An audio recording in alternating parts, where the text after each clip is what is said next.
Hi బాబాయ్. Hi పండు. ఏంట్రా ఇల్లు ఇంత సైలెంట్ గా ఉంది? ఇంట్లో ఎవరు లేరా ఏంటి? మమ్మీ డాడీ బయటికి వెళ్ళారు. మమ్మీ డాడీ ఇంట్లో లేనప్పుడు నేను డైరెక్ట్ గా డోర్ తీద్దాను ఎన్నిసార్లు చెప్పాను?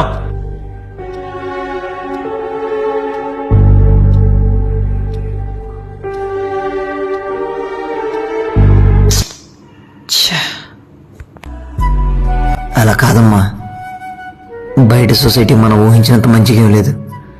వయసు గురించి కూడా ఆలోచించకుండా చెప్తాను కొడుకు.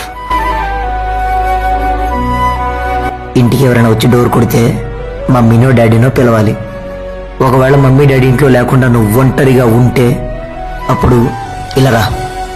ఇలా కిటికీలోంచి చూసి వచ్చిన వాళ్ళు తెలిసిన వాళ్ళైనా తెలియని వాళ్ళైనా సరే మమ్మీ డాడీ ఇంట్లో లేరు, బయటికి వెళ్ళారని చెప్పాలి. నువ్వు వెంటనే డోర్ తీయకూడదు, అర్థమైందా? ఇంట్లో ఎవరు లేనప్పుడు నీ జాగ్రత్త నీ చేతిలోనే ఉంటుందిరా. ఇప్పుడు నేను చెప్పేదంతా నీకు అర్థం కాకపోవచ్చు, కానీ ముందు ముందు అర్థం అవుతుంది. నేను చెప్పిన జాగ్రత్త.